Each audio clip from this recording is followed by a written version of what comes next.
नहमदुहु नसल्ली अला रसूलिल करीम अम्मा बाद औज़ु बिल्लाहि मिनश शैतानिर रजीम बिस्मिल्लाहिर्रहमानिर्रहीम रब्बि इश्रह ली सदरी व यस्सिर ली अमरी वहल्लुल उक़दतम मिन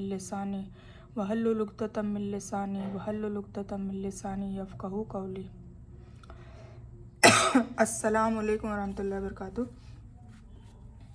आज अल्हम्दुलिल्लाह रमज़ान का 28वां रोज़ा और इंशाअल्लाह आज 29वीं रात में शब कद्र भी हो सकती है, ताक रात है, तो आज जगने वाली रात है इन शॉर्ट। और हमने अभी तक 21, 23, 25, 27 और आज इंशाअल्लाह 29 भी जग लेंगे, तो टोटल इतनी ताक रातें जग ली। अब 31 एक रहती है बाकी, ठीक है। और हमारा जब वर्कशॉप का डे है वो 30 है। तो अल्हम्दुलिल्लाह हम आखिरी पड़ाव में पहुंच चुके हैं वर्कशॉप में भी। और इस वर्कशॉप के अंदर हमने अपना रमज़ान का महीना भी अल्हम्दुलिल्लाह बहुत अच्छे से मुकम्मल किया। काफ़ी सारी इल्म की बातें आपको जानने को मिली होगी जो पहले आपको नहीं पता होगी। कुछ बातें आपको पहले से पता होगी, कुछ बातें ऐसी पता हुई होगी जो करनी बहुत ज़रूरी और अहम होगी, कुछ बातें ऐसी पता लगी होगी जो करनी नहीं ज़रूरी नहीं है। तो कुल मिला के आपको सही और नफ़े बख्श इल्म पहुँचा होगा इंशाअल्लाह। मेरी उम्मीद आप लोगों से यही है, ठीक है। और आप अपने हिसाब से कोशिश भी कर रहे होंगे, ठीक है। तो आज की जो तस्बीह है वो अल्लाहुम्मा अज़िरना मिनन नार, वही पढ़नी है हमें डे में। और अल्लाहुम्मा इन्नका अफ़ुवन तुहिब्बुल अफ़्वा फ़अफ़ु अन्नी, ये हमें रात में, आज की रात में पढ़नी है, ठीक है। तो इंशाअल्लाह आप लोग सभी जगेंगे ही आज। तो 10:30 से जो वीडियो स्टार्ट होता है, अगर आप खुद से नहीं कर सकते तो 10:30 से 2:30 बजे 3 बजे तक का वीडियो होता है, आप वो अटेंड करें तो आपकी रात ऐसे भी निकल जाएगी। वरना आप नफले पढ़ें और नफल में सूरतुल कद्र को कसरत से पढ़े, कुल हु अल्लाह को कसरत से पढ़े और कुरान का तर्जुमा पढ़े। नई कुरान का तर्जुमा अवेलेबल है तो सुने, ठीक है। तो वॉटेवर आप रात को जगें और अल्लाह से मग़फ़िरत मांगे और अल्लाह से अपनी दुआएं तलब करवाए, अपने इनामात को ज़ाया मत जाने दे, क्योंकि ये रात को अल्लाह ताला इनाम देता है, ठीक है। आज हम सूरे अद्दुहा करेंगे, सूरे नसर और सूरे कौसर करेंगे। नसर और कौसर हम पहले कर चुके हैं, पर जो 10:30 बजे वीडियो अटेंड करता है तो आज की वीडियो में जो 2 रकात रूहानियत वाली जो नमाज़ पढ़ाई जाएगी उसमें सूरे नसर और कौसर का तर्जुमा अगर आता होगा आपको, तो फिर वो इंशाल्लाह आपके लिए वो बेहतरीन नफल बनेगी, ठीक है। तो इसीलिए मैंने सोचा कि इसको एक बार हम रिपीट कर लेते हैं, छोटी छोटी सूरह दोनों। तो अद्दुहा तो पढ़ेंगे ही पढ़ेंगे, सूरह नसर और सूरह कौसर पढ़ेंगे, ठीक है। और फिर आज आपको वर्कशॉप नंबर 1 में जिनको और आपको लगता है कि हमें दाखिल करना था, और शुरुआत में जब वर्कशॉप स्टार्ट हुआ था तब कई लोगों ने मुझे रिक्वेस्ट करी थी कि इनको भी ऐड करो, इनको भी ऐड करो, पर मैंने साफ मना कर दिया था। शुरुआत में तो 3-4 लोगों को मैंने ले लिया था, पर बाद में फिर मैंने मना कर दिया था। मैंने कहा था कि डिसिप्लिन में रहेंगे तो सही रहेगा। तो अब वो वक्त आ गया है कि जिन लोगों का आप चाह रहे थे, तो आप लोग अगर लिस्ट अभी भी नहीं बनाई है तो आप प्लीज़ लिस्ट बना लें और मुझे पर्सनली मैसेज कर दें, ताकि मैं उन लोगों का एक ग्रुप बना लूँ अलग से वर्कशॉप नंबर 1 के नाम से। और आप लोगों का वर्कशॉप 1 इंशाल्लाह अब ख़त्म हो गया है, मतलब 3-4 दिन के अंदर अंदर मुकम्मल हो जाएगा। तो फिर वर्कशॉप नंबर 2 स्टार्ट करेंगे हम इंशाल्लाह। तो वर्कशॉप नंबर 2 जब स्टार्ट करेंगे तो उसके लिए किन किन लोगों को आना है तो वो भी मुझे पर्सनल मैसेज में अपना अपना नाम नोट करवा ले, ताकि मैं वर्कशॉप नंबर 2 का भी एक अलग से ग्रुप बना दूँ। वर्कशॉप नंबर 1 का ग्रुप अलग बनेगा, वर्कशॉप नंबर 2 का ग्रुप अलग बनेगा। और जिसको ऐसा लगता है कि वर्कशॉप नंबर 1 रमज़ान की वजह से या ज़्यादा मसरूफियत की वजह से या कोई भी कारणों की वजह से, या उनका कोई एग्ज़ाम था, कुछ स्टूडेंट भी थे इसमें, तो उनका कुछ होच-पोच हो गया, मतलब कुछ वीडियो उन्होंने देखे हैं, कुछ देखने रह गए हैं, तो सारी डिटेल में वो जान नहीं पाए हैं, मतलब स्किप हो गया है बीच बीच में, और वो पूरा मुकम्मल तरीके से वापस से अटेंड करना चाहते हैं, तो वो लोग भी वर्कशॉप नंबर 1 में अपना नाम ऐड करवा सकते हैं, ठीक है। तो मुझे कैसे आपको भेजना है, जैसे कि मेरा नाम रेहाना है तो रेहाना, ठीक है, ऐसे आप लोगों को पर्सनल मैसेज करना है व्हाट्सएप पे रेहाना। और जैसे कि मैं बीकानेर से हूँ तो बीकानेर, और बस WS वर्कशॉप नंबर 1 में आना है तो 1 लिखें और 2 में आना है तो 2 लिखें, ठीक है। इस तरीके से आपको मेरे को ये कोई भी 3 चीज़ भेजनी है, ठीक है। Rehana Bikaner workshop number 1, Rehana Bikaner workshop number 2, ठीक है। बस इतना सा ही भेजना है ताकि मैं आइंदा से जो ग्रुप बनाऊंगी तो उसमें मैं ऐड कर दूंगी इंशाल्लाह। अब हम वर्कशॉप नंबर 1 और 2 के नाम से ही ग्रुप का नाम रख लेंगे, ठीक है। तो आज ये आपको बताना था, तो मैं वो बता चुकी। और फिर हम ये दुआ पढ़ लेते हैं। उसके बाद वर्कशॉप नंबर 2 की फर्स्ट डे की जो डेमो है वो मैंने डेमो बना ली है, तो मैं आपको थोड़ा सा आइडिया आ जाएगा कि वर्कशॉप नंबर 2 किस हिसाब से होगा, कैसा होगा। तो उसकी थोड़ी जानकारी भी आज आपको दे देती हूँ मैं इंशाल्लाह, ठीक है। और एक ये दुआ जो मैंने कल तो मैंने वीडियो नहीं बनाया था, परसों मैंने जो दुआएं लिखवाई थी उसमें ये वाली दुआ एक ऐड करनी रह गई थी, तो वो आप ऐड कर लीजिए। या अल्लाह हम सबको हिदायत दे, हिकमत दे, नेक काम करने की तौफीक दे, हिम्मत और कुव्वत दे, ठीक है। और हमें और हमारे शौहर, नस्लों और रिश्तेदारों को आखिरत की फ़िक्र करने वाला और उसके कामयाबी के लिए कोशिश करने वाला बना, ठीक है।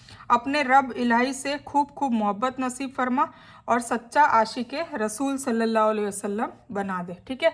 सच्चा क्यों कहा है मैंने? आशिक रसूल तो हर कोई अपने आप को कहता है, पर आशिक रसूल हम तभी बन सकते हैं जब हम ऑथेंटिक हुजूर पाक सल्लल्लाहु अलैहि वसल्लम की कही हुई बातें जो सही हदीसों में और हुजूर पाक सल्लल्लाहु अलैहि वसल्लम ने जो चीज़ों से मना किया है वो बातें, हुजूर पाक सल्लल्लाहु अलैहि वसल्लम ने जो चीज़ें करने को कही है वो बातें, मतलब टोटल मुकम्मल सुन्नत तरीक़ों पे हम चलेंगे और उनकी हदीस पे चलेंगे और उनके ऊपर जो नाजिल की हुई किताब कुरान पाक जो अल्लाह ताला की किताब है उस पे नज़र डालेंगे, उस पे उसको सही सही से समझेंगे, सीखेंगे और उस पे अमल करेंगे, तब जाके हम सच्चे आशिक रसूल बन सकते हैं, ठीक है। तो इसीलिए हमें सच्चा आशिक रसूल बनाए, नाम का आशिक रसूल सल्लल्लाहु अलैहि वसल्लम नहीं, ठीक है।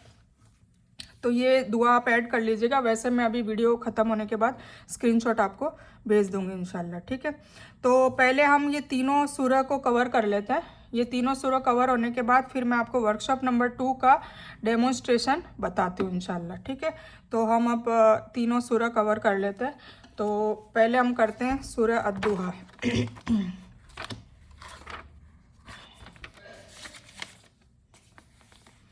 जैसे कि मैंने पिछली वीडियो में आपको बताया था कि सूरह सरा और सूरह दुआ ये दोनों हुजूर पाक सल्लल्लाहु अलैहि वसल्लम को तसल्ली देने के लिए नाजिल की गई है, तो ये सूरत भी इसीलिए नाजिल हुई। उसमें क्या हुआ था सूरह दुआ में कि हुजूर पाक सल्लल्लाहु अलैहि वसल्लम के पास यहूदी आते हैं, अहले किताब आते हैं। मैं पूरा किस्सा बता देती हूँ आपको। तो अहले किताब आते हैं तो वो हुजूर पाक सल्लल्लाहु अलैहि वसल्लम को मतलब परखना चाहते हैं कि ये हकीकत में रसूल है या नहीं है, या सिर्फ दावे हैं झूठे, ठीक है। तो उसके लिए जो तौरेत में उनके पास जो इल्म था, क्योंकि वो अगर सच्चे नबी रसूल हैं तो अल्लाह ताला की वही उन पे नाजिल होती होगी, और अल्लाह ताला की वही नाजिल होती होगी और ये कुरान पाक उनको दिया है जो 23 सालों में नाजिल हुआ है। तो उनको वो किस्सा जो पास्ट में, वैसे तो अभी तो जैसे वीडियो का ज़माना है तो गूगल का ज़माना है तो हम वैसे भी सारी चीज़ें सर्च कर लेते एक सेकंड में, पर उस ज़माने में तो वो पीछे की या तौरेत या जबूर या इंजिल की चीज़ें तो हुजूर पाक सल्लल्लाहु अलैहि वसल्लम को नहीं पता होगी ना, क्योंकि हुजूर पाक सल्लल्लाहु अलैहि वसल्लम की पैदाइश से कई सालों सालों सालों पहले से वो किताबें नाजिल हुई थी और उनका कोई नामो निशान भी नहीं था। और ये सब भी हमें भी कैसे पता चला है, अगर हमें भी पता नहीं चलता। जैसे कि 1,24,000 नबी में से हम कितने चंद नबियों को, रसूलों को नाम जानते हैं, वो सब जानते हैं। क्यों? क्योंकि ये कुरान पाक में उनका नाम आया है। उसके अलावा हम और नबियों को और उनको कहाँ जानते हैं, और उसके अलावा कोई किताब नाजिल हुई थी नहीं हुई थी वो हमें क्या पता है ना।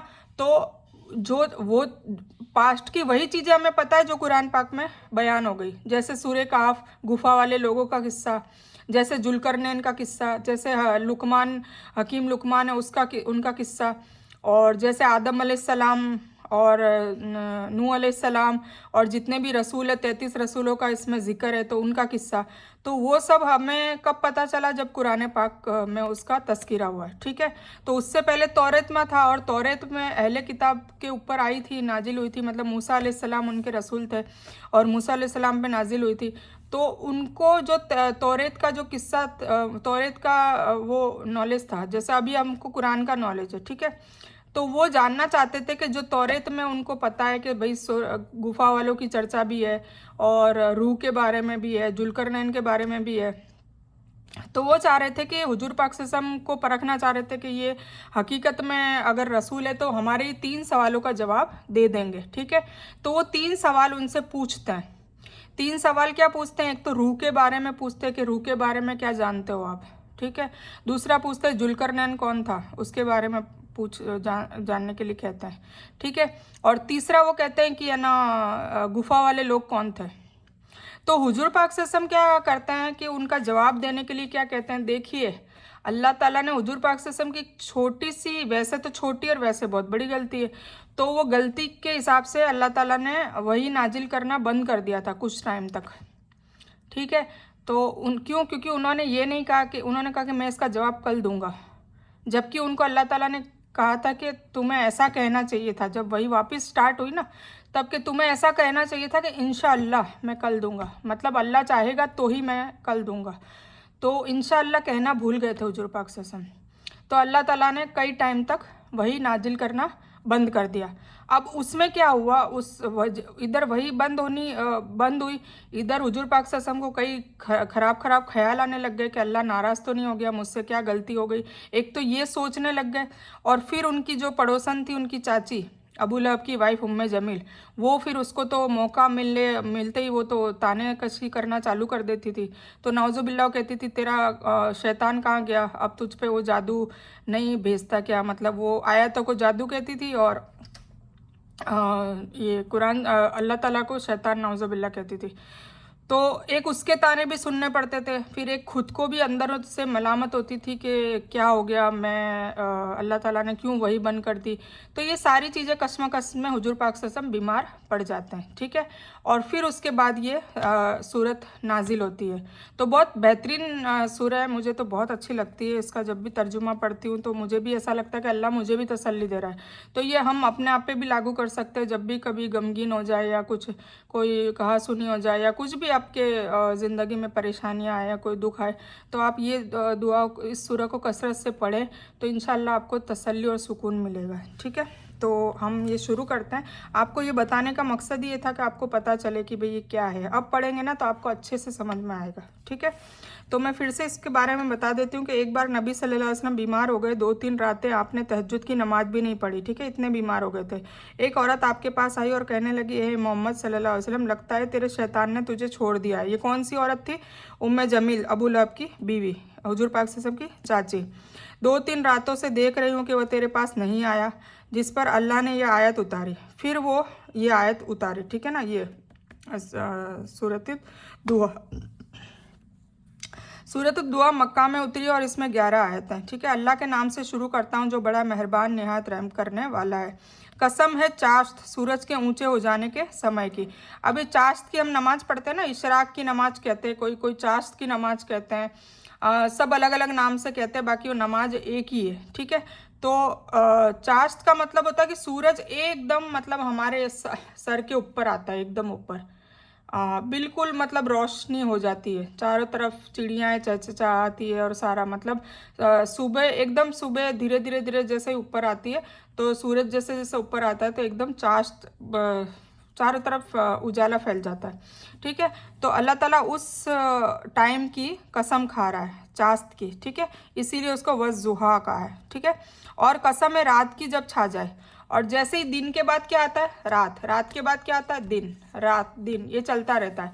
तो अल्लाह ताला ने दिन की कसम खाई, फिर उसके बाद तुरंत रात की भी कसम खाई कि जब अंधेरा छा जाता है, जब दिन आता है तब उजाला छा जाता है, उजाला चारों तरफ फैल जाता है, और जब रात आती है तो चारों तरफ अंधेरा फैल जाता है। ठीक है, तो न तो तेरे रब ने तुझे छोड़ा है न बेजार हो गया है ना। तो अल्लाह ताला अब वो क्योंकि उनको फिक्र हो रही थी, वो स्टोरी याद करिए कि फिक्र हो रही थी कि क्या हुआ, अल्लाह ताला वही क्यों नाजिल नहीं कर रहा, और इधर ये उम्मे जमील भी परेशान कर रही है बार बार ताने देके, तो क्या हो गया ऐसा। तो फिर अल्लाह ताला उसके जवाब में क्या कह रहा है कि न तो तेरे रब ने तुझे छोड़ा है, तेरे रब ने छोड़ा नहीं है, बेफिक्र हो जा।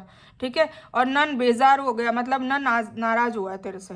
ठीक है, तो तू टेंशन मत करिए, अल्लाह ताला हुजूर पाक सल्लल्लाहु अलैहि वसल्लम को तसल्ली दे रहे हैं।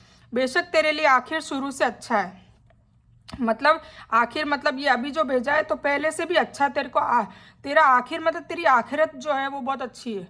हाँ, तुझे दुनिया में मुसीबतें भी झेलनी पड़ रही है, हुजूर पाक सल्लल्लाहु अलैहि वसल्लम के लिए कह रहे हैं। और ये हम अपने आप पे भी लागू कर सकते हैं। जब आप दीन के काम में आएंगे या फिर दीन के काम में भी नहीं आएंगे तो कभी कभी ऐसे मौके आ जाते हैं, ऐसा टाइम हो जाता है कि हम बहुत गमगीन हो जाते हैं, बहुत गमशुदा हो जाते हैं, बहुत परेशानियां भी आती है। तो तब भी हम ये पढ़ें और अपने आप पे लागू करें कि अल्लाह ताला कह रहा है कि ए बंदे, मैंने तुझे छोड़ा नहीं है, ना मैं तुझसे नाराज़ हो गया हूँ। और तेरी आखिरत तेरे अभी शुरू मतलब हमारी दुनिया और आखिरत मतलब हमारी आखिरत वाली ज़िंदगी। तो अगर हम यहाँ पे सब्र कर रहे हैं, परेशानियों को झेल रहे हैं और हम फिर भी किसी के लिए कुछ बुरा ना सोच रहे हैं ना कर रहे हैं, तो कोई बात नहीं। अल्लाह ताला हमें क्या कह रहा है कि आखिर अच्छा है, आखिरत अच्छी है ना, शुरू से आखिर अच्छा है। समझ गए आप? तो मोमिन के लिए वैसे भी दुनिया कैद है, दुनिया की जलालतें सहनी पड़ेगी, सब कुछ दुख दर्द सहने पड़ेंगे, फिर इंशाल्लाह हमें आखिरत अच्छी मिलेगी। हमारा कब्र में भी नूर और पूर होगा और हमारी कब्र जन्नतों के बाग में से एक बाग बनाई दी जाएगी और जन्नत की खिड़की हमारी कब्र में इंशाल्लाह खोल दी जाएगी, उसमें से ठंडी ठंडी हवाएँ आती रहेगी और इंशाल्लाह फिर हमारे मैदान हशर में भी अल्लाह हमें रुसवा न करेगा और हमें जन्नत के बागान अता करेगा इंशाल्लाह इंशाल्लाह। और हमारे जहन्नम की आग से हमेशा हमेशा के लिए निजात दे देगा। पर उसके लिए क्या करना होगा? हमें हमारी ज़िंदगी में, हमारे दुनियाओं में सब्र करना पड़ेगा, बर्दाश्त करना पड़ेगा। ठीक है, तो ये अल्लाह ताला समझा रहा है हुजूर पाक सल्लल्लाहु अलैहि वसल्लम को और ये हम पे भी लागू होती है। तो तुझे तेरा रब जल्द ही पुरस्कार मतलब इनाम देने वाला है और तू खुश हो जाएगा। मतलब तुझे इतना इनाम देगा कि तू बहुत खुश हो जाएगा। अब हुजूर पाक सल्लल्लाहु अलैहि वसल्लम के लिए इनाम क्या था कि उनको तो बस यही चाहिए था कि उनकी उम्मत में से ज़्यादा लोग इस्लाम कबूल कर लें, और हुआ। फिर इजाजा नसरुल्लाहि वल फतह हमने पढ़ी ना, कि जब अल्लाह ताला ने मदद करी, नसरुल्लाही, अल्लाह की मदद आई, क्या आई? इजाजा नसरुल्लाहि वल फतह, इजाजा नसरुल्लाहि वल फतह, क्या हो गया मुझे याद कैसे नहीं आ रहा। ऐसा होता है कभी कभी, डेली पढ़ते हैं फिर भी दिमाग से निकल जाती है। हाँ, इजाजा नसरुल्लाहि वल फतह व आरतन नास यदखुलूना फी दीनिल्लाहि अफवाजा, मतलब फौज के फौज दर इस्लाम में आ रहे हैं, तो अब तू राज़ी हो जाए। मतलब वो अल्लाह ताला ने इनाम दिया था।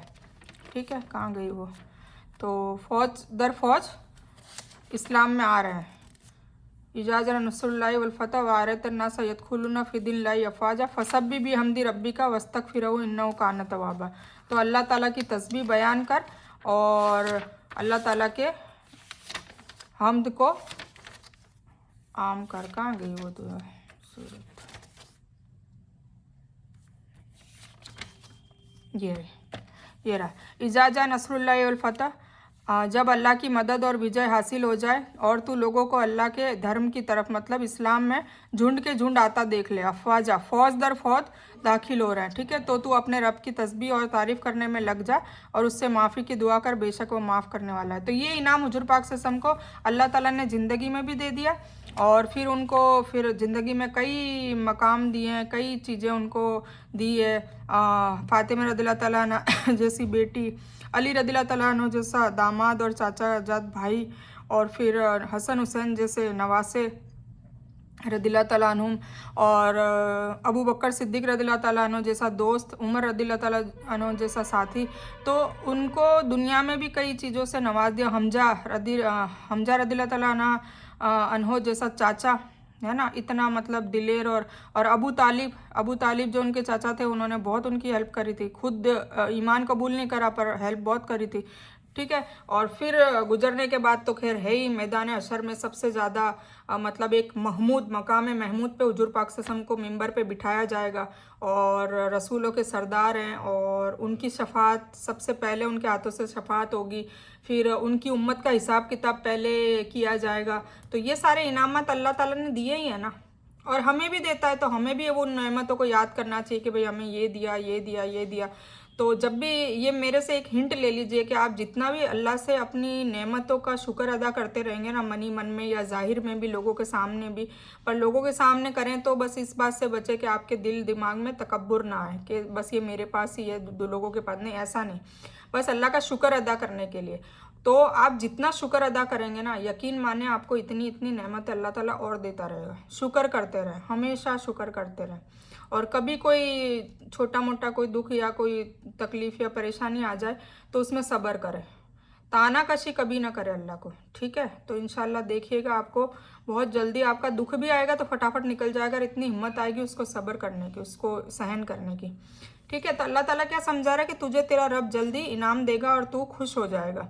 अब इसकी डिटेल हम पढ़ लेते हैं कि खुश होने को क्या, इससे सांसारिक विजय, फतेह और आखिरत की कामयाबी मुराद है, ठीक है ना। मतलब फतेह, वो मैंने बताया ना, सूरत के झुंड के झुंड है ना इस्लाम में दाखिल हो रहे थे एक टाइम के बाद। तो हुजूर पाक सल्लल्लाहु अलैहि वसल्लम को बहुत अच्छा और लग रहा था, क्योंकि एक वक्त ऐसा भी उन्होंने देखा था कि इक्का दुक्का आ रहे थे, और आ भी रहे थे तो जो आ रहे थे उनको उनके मालिक तकलीफ दे रहे थे, गुलाम वाले ही आ रहे थे, गरीब ही आ रहे थे।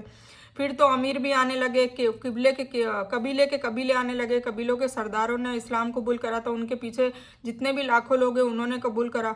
तो बहुत मतलब उनको फतेह दी, इतनी फतेह। आदम अलैहिस्सलाम या नूह अलैहिस्सलाम की बात सुने तो 950 साल उन्होंने तबलीग की, 950 साल इस्लाम के लिए उन्होंने खिदमत दी, कितनी सोचे उन्होंने करे। और उनके साथ कितने लोग आए, 80।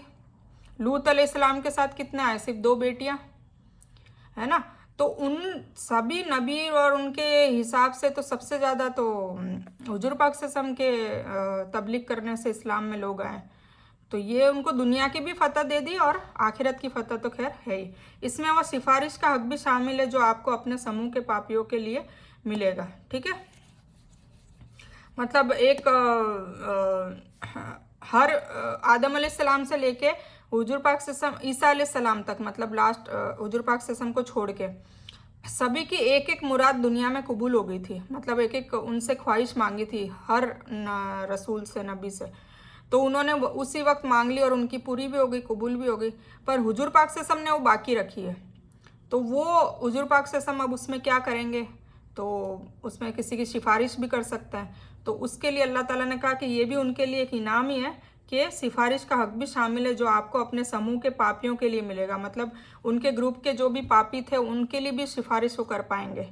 तो ये कितना बड़ा उनको इनाम दिया गया है, ठीक है। क्या उसने तुझे यतीम पाकर जगह नहीं दी। अब यतीम थे हुजूर पाक सल्लल्लाहु अलैहि वसल्लम। अब्दुल्ला जो उनके वालिद साहब थे वो तो उनके पैदा होने से पहले ही फौत हो चुके थे।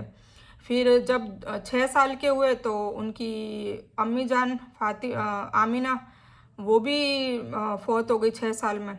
फिर 6 साल से लेके 14 साल तक उनके दादा जान ने उनको संभाला, अब्दुल मुत्तलिब, तो वो फिर 14 साल के बाद वो भी फौत हो गए। पर जैसे वो यतीम होते रहे पर आगे से आगे उनका जिम्मा किसी ना किसी के थ्रू अल्लाह ताला ने दिलवाया है ना, उनको बिल्कुल अनाथ मतलब लावारिस नहीं छोड़ा। तो ये अल्लाह ताला कह रहा है कि तुझे यतीम करके भी हमने लोगों मतलब तुझे तेरे को पालने वाला आगे से आगे हमने सेट करा है ना। अब्दुल मुत्तलिब के बाद जो उनके दादा थे उनके बाद अबू तालिब ने उनकी परवरिश की आगे। अबू तालिब कौन थे, हज़रत अली रज़ियल्लाहु ताला अन्हु के वालिद साहब थे और हज़रत हुजूर पाक सल्लल्लाहु अलैहि वसल्लम के चाचा थे, ठीक है। तो इस तरीके से उनके आगे से आगे परवरिश होती रही। और तुझे रास्ता भुलाकर हिदायत नहीं दी, मतलब 40 साल के बाद हिदायत ही दी ना। रास्ता भुलाकर मतलब पहले कुछ भी नहीं था, अल्लाह की वदानियत थी नहीं, फिर अचानक उन पे वही नाजिल हुई और नबी बने, रसूल बने और उनको और सबसे रसूलों के सरदार बने। तो ये सारी अल्लाह ताला बता रहा है कि मैंने तेरे ये सब नहीं किया तो तू क्यों मायूस होता है ना, कि तेरे रब ने तुझे छोड़ा नहीं है, तुझे ये सब दिया है और देता रहेगा और आखिरत में भी देगा, ठीक है। और तुझे गरीब पाकर अमीर नहीं बना दिया, और हुजूर पाक सल्लल्लाहु अलैहि वसल्लम को गरीब करके फिर अमीर बन गए। कैसे बने, फिर आगे उनके ज़िंदगी में कौन आई, हज़रत खदीजा रज़ियल्लाहु ताला अन्हा आई, जो बहुत ही अमीर थी और ताजिर थी, मतलब बिजनेस वूमन थी वो, कपड़ों का बिजनेस करती थी। तो फिर वो कपड़ों के बिजनेस में पहले हुजूर पाक सल्लल्लाहु अलैहि वसल्लम को उन्होंने रखा हुआ था, मतलब मुलाजिम में, और फिर धीरे धीरे उन्होंने शादी का प्रपोज़ल रखा और हुजूर पाक सल्लल्लाहु अलैहि वसल्लम ने उनसे शादी कर ली। तो फिर वो उस कबीले के उस शहर के अमीर बन गए, और अमीर के साथ साथ वो सिद्दीक भी थे, उनकी मतलब काफ़ी खूबियाँ भी थी नबी होने से पहले, और फिर उनको नबूवत भी मिली, है ना।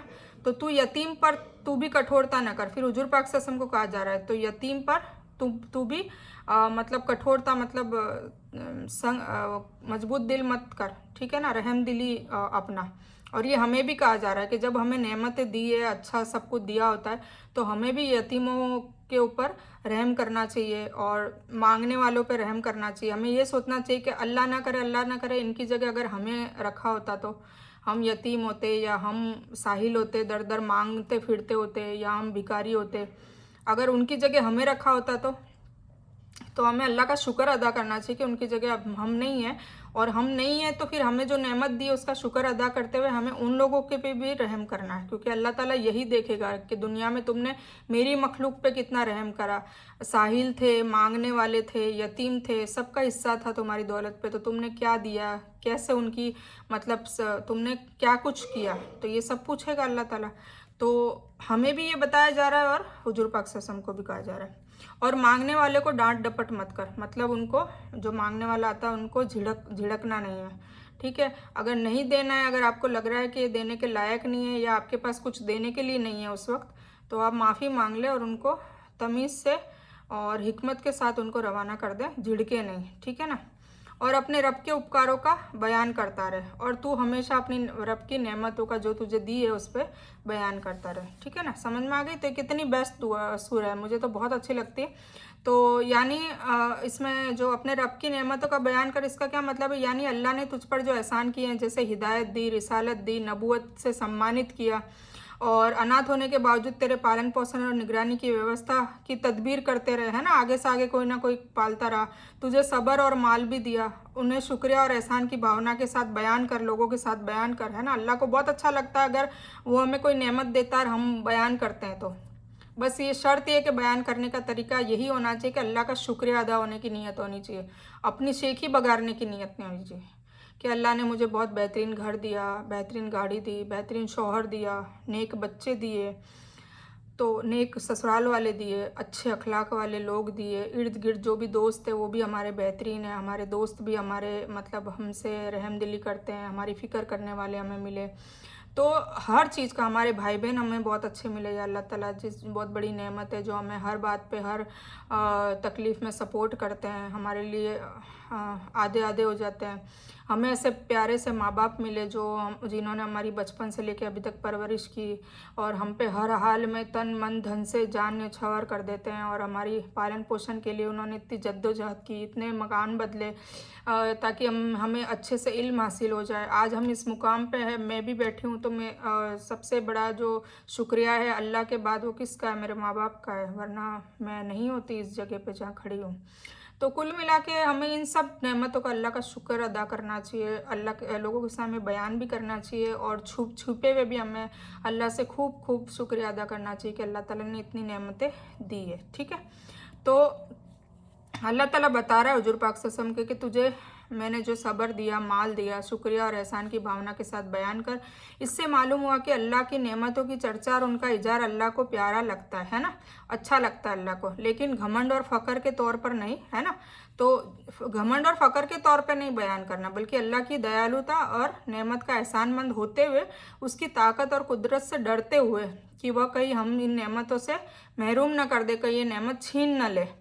इस तरीके से, इस अंदाज से अल्लाह की सिर्फ शुक्रिया अदायगी के नीयत से और अल्लाह की बड़ाई और पाकीज़गी बयान करते हुए हमें नेमतों का शुक्र अदा करते रहना चाहिए, और इसका बयान लोगों तक भी करना चाहिए, ठीक है। तो ये थी आज की सूरत दुआ, मेरी फेवरेट दुआ है, और आप लोगों की भी इंशाल्लाह ये सब सुनने के बाद फेवरेट हो गई होगी। तो जब भी आपको ऐसा लगे, गमगीन हो, कुछ मायूस हो, तो ये वद्दुआ सुना करें, बहुत ही बेहतरीन, और इसका सही में रिज़ल्ट आता है कि आपको दिल दिमाग में सुकून आ जाएगा।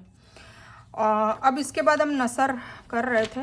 नसर तो मैंने अभी आपको बीच में ही बता दी थी, हम फिर से कर लेते हैं, क्योंकि अभी जो 10:30 बजे वीडियो स्टार्ट होगी जगने वाली रातों में, तो उसमें ये दोनों सूरतें, उसमें 2 रकात निफिल में है, इसलिए मैं पढ़ा रही थी। मान लो कोई फॉलो कर रहा है, मुझे नहीं पता कौन कर रहा है कौन नहीं कर रहा है, पर अगर कर रहा है तो उसको आसानी हो जाएगी, ठीक है। तो सूरतुन नसर मदीने में नाजिल हुई, इसमें 3 आयतें। अल्लाह के नाम से शुरू करता हूँ जो बड़ा मेहरबान निहायत रहम करने वाला है। तो इसमें बस 3 आयतें हैं, उसका तर्जुमा है कि इजा जा नसरुल्लाहि वल फतह, जब अल्लाह की मदद और फतह हासिल हो जाए, वारतन नासा यदखुलूना फी दीनिल्लाहि अफवाजा, और तू लोगों को अल्लाह के धर्म में, मतलब इस्लाम में झुंड के झुंड आता देख ले। जब झुंड के झुंड आता देख ले तब तुझे क्या करना है, फसब्बि बिहम्दि रब्बी का वस्तगफिरहु इन्नहु कान तव्वाबा, तो तू अपने रब की तस्बीह और तारीफ़ करने में लग जा और उससे माफ़ी की दुआ कर, और बेशक वह माफ़ करने वाला है। तो ये तो हो गई नस्र। और कौसर, ये भी 3 आयत की है। तो सूरह कौसर मक्का में नाज़िल हुई। अल्लाह के नाम से शुरू करता हूँ जो बड़ा मेहरबान निहायत रहम करने वाला है। बेशक हमने तुझे कौसर अता की, ठीक है ना। किसको? हुजूर पाक सल्लल्लाहु अलैहि वसल्लम को कौसर की भी नहर अता करेंगे, जिससे हम लोग आबे कौसर पिएंगे। हुजूर पाक सल्लल्लाहु अलैहि वसल्लम अपने हाथों से पिलाएंगे, पर ये उन लोगों को पिलाएंगे जो दीन में नया दिन दाखिल नहीं करते होंगे। दीन को, जो दिन हुजूर पाक सल्लल्लाहु अलैहि वसल्लम ने बयान किया है, जो अल्लाह ताला ने करने को कहा है, वही दीन, मतलब बिदात नहीं करेंगे। समझ में आ गई ना? दीन में इजाफा करने को बिदात कहते हैं। तो ज़बरदस्ती का दूसरा दिन घुसेड़ने को बिदात कहते हैं। तो जो बिदात नहीं करते होंगे उनको ये फल मिलेगा। तो अल्लाह ताला हम सबको इसमें शामिल करे, और जाने अनजाने में गलती से अगर हमने कोई बिदात अमल भी कर ली हो तो उसकी तौबा करें और उसको छोड़ें, ठीक है। और क्या क्या बिदात है क्या नहीं है, किसी को अगर दिल में ऐसा वसवसा अभी आता हो, वैसे तो इंशाल्लाह वर्कशॉप नंबर 2 में बता ही दिया जाएगा, पर अभी से उनको कुछ ऐसा होता हो तो वो मुझे पर्सनल मैसेज करें, मैं उनको बता दूंगी कि भाई ये बिदात है, ठीक है। उनके हवाले भी इंशाल्लाह दे देंगे, ठीक है। तो इन्ना अतैना कल कौसर, तो बेशक हमने तुझे कौसर दिया है। इस सूरह का सूरह नहर भी नाम है, क्योंकि नहर है ना, नहर जारी होगी सूरह कौसर की, उसमें आबे कौसर मिलेगा, कौसर का पानी, ठीक है। तो इसको सूरतुन नहर भी कहा जाता है। तो जब तुझे कौसर अता करी, तो वही बात है, जब इस्लाम में लोग दाखिल होंगे तब भी हुजूर रब की तारीफ़ और हम्द करनी है और तौबा मांगनी है, और कौसर अता करी तब भी यही करना। तो तू अपने रब के लिए नमाज पढ़ और कुर्बानी कर, है ना। मतलब वाइसे वर्सा, अल्लाह ने तुझे नेमत दी है तो तुझे भी अल्लाह की तारीफ़ और हम्द बयान करनी है, उसके लिए नमाज पढ़नी है, कुर्बानी करनी है। तो जब हम अल्लाह हमें दे रहा है तो हमें भी अल्लाह के लिए देना है, ठीक है, वाइसे वर्सा है। तो बेशक तेरा दुश्मन ही लावारिस है और बेनाम व निशान है। तो तू टेंशन मत कर, तेरा जो दुश्मन है, मतलब जो इस्लाम के खिलाफ आ रहा है, लोगों को बरखला रहा है, तेरे दीन के काम में रुकावटें डाल रहा है, तो वो आगे जाके वही बेनाम होगा और लावारिस हो जाएगा।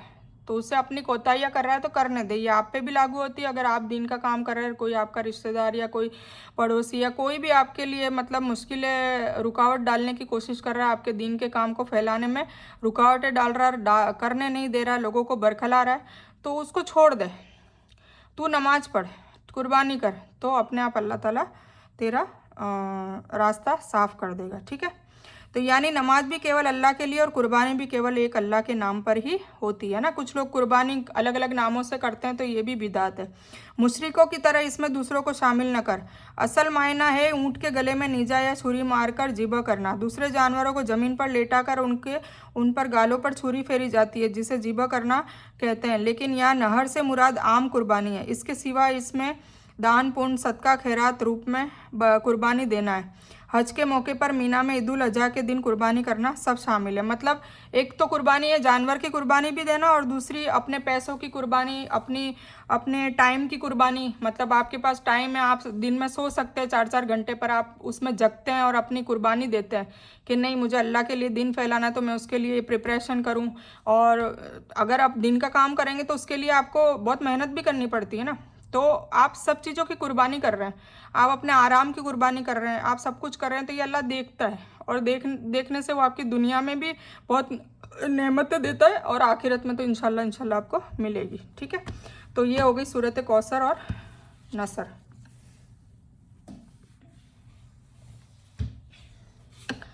अब हम लोग वर्कशॉप नंबर 2 का मैं आज आपको डेमो देती हूँ, ताकि आपको पता चले कि वर्कशॉप नंबर 2 में कैसे हम स्टार्ट करेंगे।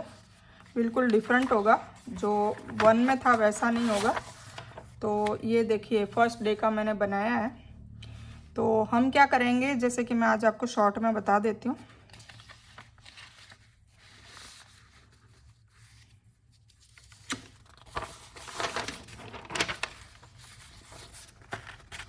ये फर्स्ट डे का है। जैसे कि आदम अलैहिस्सलाम जब आए थे दुनिया में, तो वो दुनिया सब स्टार्ट हुई थी, ठीक है। तो हम आदम अलैहिस्सलाम का जब नाम आएगा तो हम आदम अलैहिस्सलाम की स्टोरी कवर करेंगे। उसमें हो सकता है 2 दिन 3 दिन लग जाए, ठीक है ना। तो उनका पूरा किस्सा बयान करेंगे। फिर आदम हव्वा से बच्चे पैदा हुए थे। 120 बार वो प्रेग्नेंट हुई थी और 240 बच्चे पैदा किए थे उन्होंने, हव्वा ने, ठीक है। तो उसमें हर बार 2 बच्चे पैदा होते थे, तो एक बार 2 लड़के, दूसरी बार 2 लड़कियां, फिर 2 लड़के 2 लड़कियां, और उनका क्रॉस में शादी करवाई जाती थी। तो उसमें काबिल और हाबिल जो पहली औलाद थी, पहली बार उन्होंने काबिल और हाबिल को पैदा किया था। उसके बाद अकलीना और लेहुदा 2 लड़कियां पैदा हुई थी। तो इनके क्रॉस में शादी करने से कुछ लड़ाइयाँ हुई थी, सब कुछ हुआ था, मतलब शादी करने का फैसला करने से। तो वो आपको किस्सा बताया जाएगा उसके बाद, ठीक है। फिर उसके बाद शीस अलैहिस्सलाम, आदम अलैहिस्सलाम की नस्ल से, फिर शीस अलैहिस्सलाम के पोते पड़पोते इदरीस अलैहिस्सलाम, फिर उनकी स्टोरी बयान करेंगे हम इंशाल्लाह। फिर उसके बाद नूह अलैहिस्सलाम, उनकी स्टोरी बयान करेंगे। फिर उनके 4 बच्चे थे, साम, हाम, याफिस और याम। तो याम और उनकी नूह अलैहिस्सलाम की जो बीवी थी, वो तो उन्होंने दीन मतलब इस्लाम कबूल नहीं किया था। तो फिर जब ये समुद्र की आपको स्टोरी पता होगी थोड़ी बहुत, तो उसमें ना अल्लाह ताला मना कर देता है कि जिन्होंने मतलब मेरा हुक्म नहीं माना, तो मतलब काफिर जो भी है या मुशरिक है, वो गैरुल्लाह को मानते, वो इस बोट में नहीं चढ़ेंगे। तो वो वहीं डूब जाते हैं समुंदर में। फिर बचते हैं साम, हाम, याफिस। फिर साम से चालू होती है नस्ल, तो उसमें अरकसद, इरम, सालिक और साले अलैहिस्सलाम आते हैं, तो उनकी स्टोरी है। फिर सालिक से हूद अलैहिस्सलाम, तो हूद अलैहिस्सलाम की कौम आद, वो कुरान में उस स्टोरी उनका जिक्र है, कौम आद, आद के लोग। तो वो हूद अलैहिस्सलाम उस कौम में जाते हैं नबी रसूल बन के, तो उनकी स्टोरी है। फिर हूद अलैहिस्सलाम की नस्ल से आजर, जो इब्राहिम अलैहिस्सलाम के कुछ लोग चाचा कहते हैं, कुछ लोग बाप कहते हैं। तो जो भी पालन और होता है ना, परवरिश करने वाला, वो अरब लोगों में बाप ही होता है, ठीक है ना। तो हमें इस पर बहस नहीं करनी कि आजर बाप था या चाचा था। तो इब्राहिम अलैहिस्सलाम की स्टोरी फिर स्टार्ट होती है। फिर इब्राहिम अलैहिस्सलाम के 2 बीवियाँ होती है, बीवी हाजरा और बीवी सारा। तो बीवी हाजरा से इस्माइल अलैहिस्सलाम पैदा होते हैं, और सारा से इसाक अलैहिस्सलाम पैदा होते हैं। फिर इसाक अलैहिस्सलाम से याकूब अलैहिस्सलाम। फिर याकूब अलैहिस्सलाम के 12 बच्चे होते हैं, उसमें यूसुफ अलैहिस्सलाम है, बिन्यामीन है, यहूदा है, ठीक है, लौल है। तो मैंने 12 नहीं लिखे हैं, क्योंकि जिनसे नस्लें बढ़ी ना आगे, उन्हीं के नाम लिखे हैं, ठीक है। तो फिर यहूदा से, जो यहूदी आजकल लोग हम कहते हैं यहूदी, तो वो यहूदा के बच्चे यहूदी थे, ठीक है, यहूदी है। तो यहूदा किन के बेटे हैं? याकूब अलैहिस्सलाम के। और याकूब अलैहिस्सलाम का एक नाम और था, इसराइल। जैसे एक बेटे थे इब्राहिम अलैहिस्सलाम के, इस्माइल, और दूसरे बेटे इसराइल। इस्माइल और इसराइल एक जैसे नाम थे, तो इसीलिए बनी इसराइल कहा जाता है, जो कुरान में बार बार बनी इसराइल मुखातिब करके आएगा। तो जो बनी इसराइल है वो ये लोग हैं, मतलब यूसुफ अलैहिस्सलाम, बिन्यामीन, यहूदा। फिर यहूदा के भी नस्ल में से दाऊद अलैहिस्सलाम आए, फिर सुलेमान अलैहिस्सलाम आए, फिर इमरान से मरियम अलैहिस्सलाम आई, फिर मरियम अलैहिस्सलाम के बेटे ईसा अलैहिस्सलाम, ठीक है। और इधर इस्माइल अलैहिस्सलाम से अब्दुल मुत्तलिब, फिर अब्दुल मुत्तलिब के बेटे अब्दुल्ला, अब्दुल्ला के बेटे हज़रत मोहम्मद सल्लल्लाहु अलैहि वसल्लम फिर पैदा हुए। फिर उनकी बेटी फ़ातिमा रदिल्लाहु ताला अन्हा और अली रदिल्लाहु ताला अन्हु से उनकी शादी हुई, तो फिर हसन और हुसैन रदिल्लाहु ताला अन्हुम, ठीक है। तो ये यहाँ से नसब इनका यहाँ शुरू हुआ इस्माइल अलैहिस्सलाम से। और इधर इसाक अलैहिस्सलाम से जो याकूब अलैहिस्सलाम है, बनी इसराइल, उनका फिर यहाँ से हुआ अयूब अलैहिस्सलाम है, सोएब अलैहिस्सलाम है, फिर मूसा अलैहिस्सलाम है, हारून अलैहिस्सलाम है, फिर अल यसिया अलैहिस्सलाम है, इलियास अलैहिस्सलाम है, ज़करिया अलैहिस्सलाम है, यहया अलैहिस्सलाम है। ये सब का जिक्र कुरान पाक में। एक जुल्किफल अलैहिस्सलाम भी है। जुल्किफल का सिर्फ नाम आता है, कोई किस्सा वगैरह नहीं है, और इनका नसब कहाँ से क्या है वो भी कुछ पता नहीं चल सका है, ठीक है। तो ये मैंने क्वेश्चन मार्क करा है। मैंने कुल मिला के सारे नाम डाले हैं जो कुरान पाक में मेंशन्ड है, ताकि हम जब इन लोगों की स्टोरी पहले पढ़ लेंगे, फिर हम कुरान का तर्जुमा स्टार्ट करेंगे, तो हमें कुरान अच्छे से समझ में आएगा। एक्चुअली कुरान में क्या है, टुकड़ों टुकड़ों में, कभी किस्सा कहीं से शुरू होता है, कभी कहीं से ख़त्म हो जाता है, कभी क्या, इसीलिए जो नया बंदा पढ़ता है तो उसे समझ में नहीं आता है। इसीलिए अल्लाह ताला ने मेरे दिमाग में ये डाली है कि पहले मैं उसका बैकग्राउंड आपको समझा दूँ, मतलब आपको पूरी स्टोरी समझा दूँ। फिर इंशाल्लाह जब अपन वर्कशॉप नंबर 3 में जब कुरान का तर्जुमा पढ़ेंगे, तब आपको बहुत अच्छे से इंशाल्लाह समझ में आएगा, ठीक है। फिर उसके बाद मैंने ये लिखा है कि भाई 4 आसमानी किताब थी, तौरेत, जबूर, इंजिल और कुरान। तो तौरेत किस पे नाजिल हुई? मूसा अलैहिस्सलाम पे। जबूर दाऊद अलैहिस्सलाम पे। इंजिल ईसा अलैहिस्सलाम पे। कुरान हज़रत मोहम्मद सल्लल्लाहु अलैहि वसल्लम पर, ठीक है। और तौरेत जो मानने वाले लोग हैं वो कौन है? यहूदी, ठीक है। और दाऊद अलैहिस्सलाम की जो ये किताब थी ज़बूर, इसका आज तक चर्चा क्यों नहीं होता? क्योंकि इसमें कोई कानून नहीं था। लॉज एंड तौहीद, मतलब कानून और तौहीद के बारे में तौरेत में थी, इंजिल में और कुरान में थी। इसमें सिर्फ हम्दो सना थी। ज़बूर में सिर्फ अल्लाह की तारीफ़ थी, कोई कायदा कानून कुछ भी नहीं था, कोई शरीयत नहीं थी, कुछ नहीं था। तो इसीलिए इसका जिक्र ज़्यादा नहीं होता। ये 3 किताबों का जिक्र होता है। कुरान में भी ज़्यादातर तौरेत और इंजिल के बारे में ही जिक्र किया गया है, ठीक है।